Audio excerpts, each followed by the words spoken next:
I came through a consulting assignment. At the time, colonial times, Hong Kong was looked after out of London. I was working for a management consultant in London, and I was sent to Hong Kong for an assignment in early 1980s. I looked at Hong Kong and I thought to myself, this place has everything I like and offers everything I wanted to. And I said, maybe I should stay a little bit longer. And given that I liked it so much, people seemed to like what I was doing here, and they offered me to stay. I personally was looking for something more freer, and that was Hong Kong. Anything is possible here without constraints, without hindrance. It is a place in which races, religions, people work together, live together, play together without any constraints. And that's what I liked about Hong Kong. I just started to build relationships. I had one great advantage. When I came here, I didn't come as an expatriate. I was hired here, and I haven't been employed since I'm 27 at the bank. So I had to build everything myself. And I decided not to play with the Austrian community. I decided not to play with the foreign community. I decided to build relationships with the Chinese. My father was a diplomat, so I've lived in 6 or 7 countries. So home, any case, to me is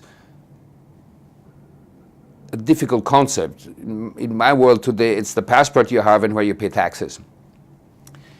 But in reality, home is where your family is. Home is where my library is. Home is where my antiques are. And very quickly, we built a home here. We also did something on a personal note. We got married, and the condition of marriage was, with my wife, we get married and we move to Hong Kong. And we did something which I think was very smart in hindsight. We didn't bring anything along.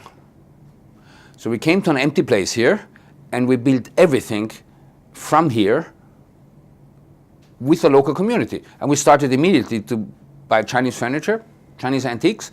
We built our home the way people would build it here. We didn't import our culture to here. And so very quickly this became home. The kids were born here. One kid was born here. They went to school here. Their friends are here. Our connections are here. And you know, we became permanent residents, which is sort of like being a citizen, a little bit less, but like being a citizen. And this very quickly became home. I arrived here my first day, and I said, I have to have some good Chinese food. So I checked. I had this guide Michelin or Gomio with me, and they said there's one very good restaurant here. And so I decided to go there. And I walk in there, and it is plastic tables. And I said, it's not possible. And the chairs are horrible, and the whole atmosphere was horrible. And then I said, but seems to be the right place. So I ordered the menu, and I opened the first page, and there was no meal that cost less than a 4-digit number. Everything was above 1,000 Hong Kong in the early 1980s. Then I knew I was in the right place. The real Hong Kong consisted of everybody who came from mainland, who built a home here, committed their resources and their livelihood, and with talent became very wealthy, but remained always very modest. That's the core of Hong Kong. You don't see them on the street, you don't notice them. They make up Hong Kong. And they go to these places where you have a plastic table, But the food is exceptional. Clearly, I wanted to become a member of the important clubs here. So I wanted to become a member of the Jockey Club. So I asked Standard Chartered Bank, the chief executive, who do we have? It's very difficult to get in the Hong Kong Club because any Hong Kong Club member only has 5 nominations per year, and most of them are reserved for colleagues and friends. So they said, well, you know, we have clients who have been with us for 100 years. So I will ask them. So I went to a gentleman. He was maybe 90, 92, and his office was in his kitchen. It was a little flat and it was in his kitchen. And so he said, well, if I need to sponsor you, I do have to get to know you. So we spent about half a day talking about life. And this guy said, you know, when I came, I didn't have anything. We started a business. He says, today, you know, we have 5 racehorses.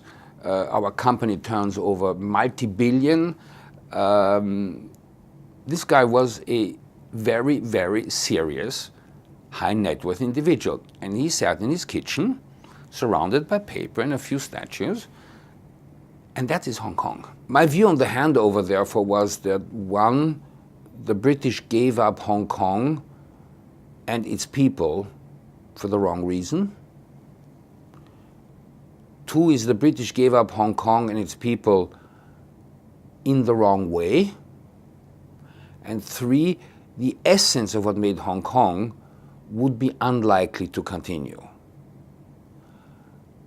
I was therefore not a great fan of the handover. It was clear to me it would not serve Hong Kong as a whole. It would only serve Hong Kong in segments. And that's proven true today. What I didn't reckon is the population would actually take a stance in the political development, and that, in my view, Hong Kong's problems are made by Hong Kong.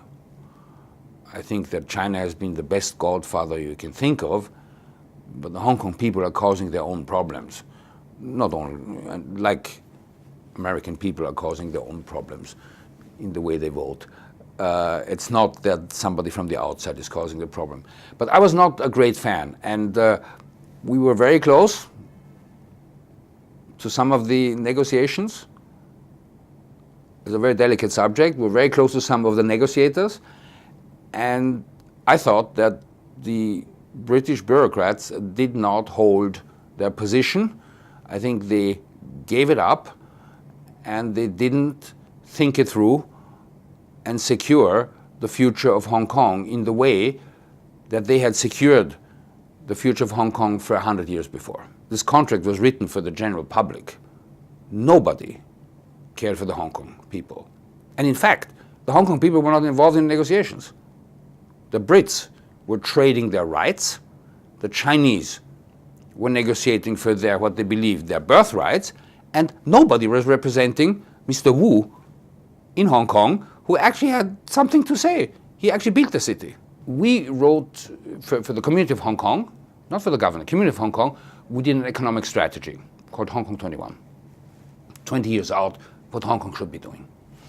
And that's a good example. It was for the community. Our steering committee were the 100 most influential people in Hong Kong, commercially influential, essentially Hong Kong.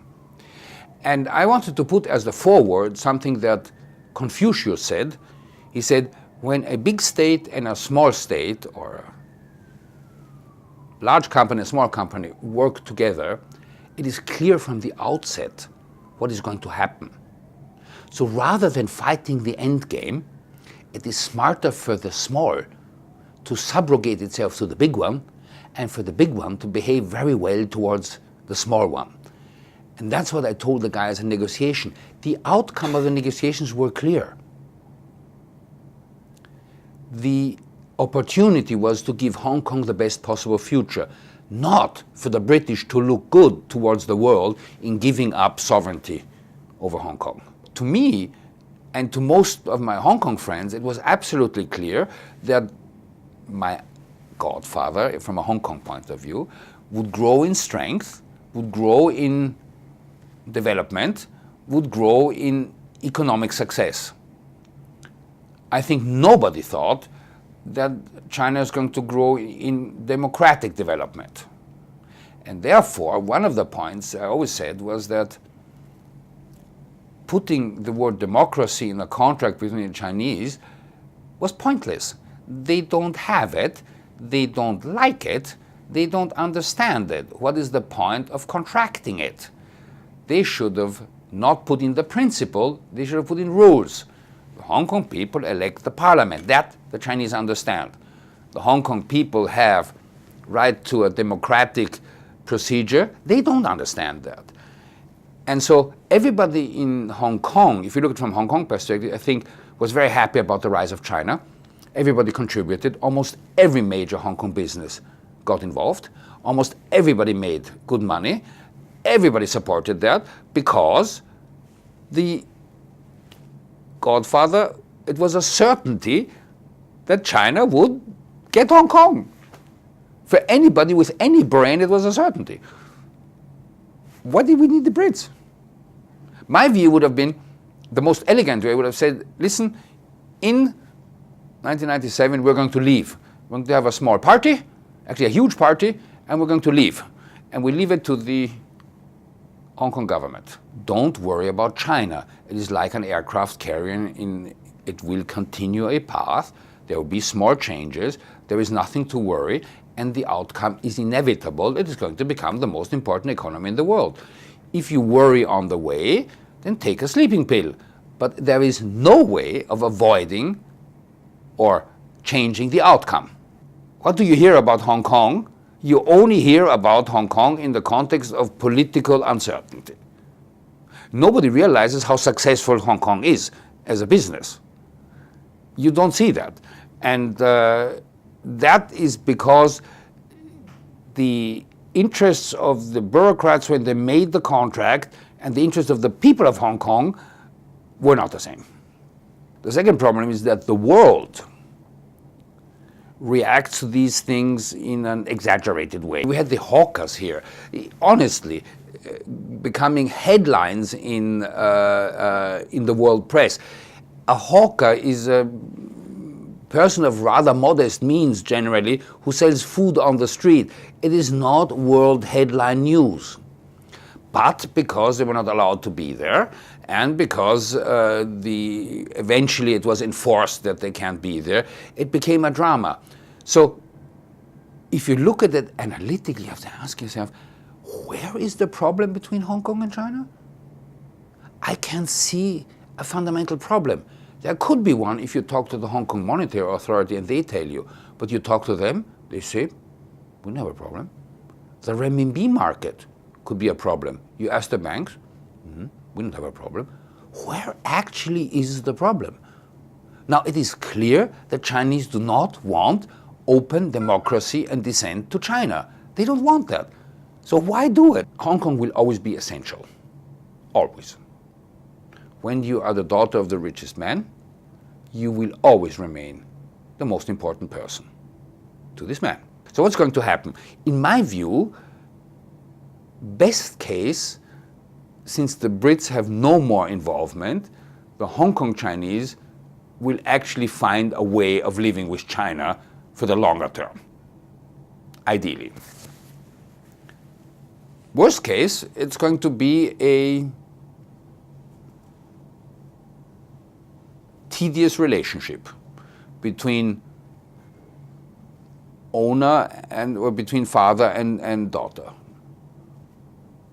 Worst case. And that would mean that the Chinese, we saw that throughout Chinese history, if they don't know what to do, they will tend to be controlling. I try to be a good Austrian. Every time I give a speech, I give a lot, I mention Austria. Every example I use has always one Austrian element. Everything I write has to have an example from Austria. You know, the family hut is in Austria since a few hundred years. We have an Austrian passport. I think for somebody who doesn't live in the country, you don't get more Austrian than that. My father was an Austrian diplomat. We represented our country in many instances. As I say, for not living in Austria, I don't think you can get more Austrian than that.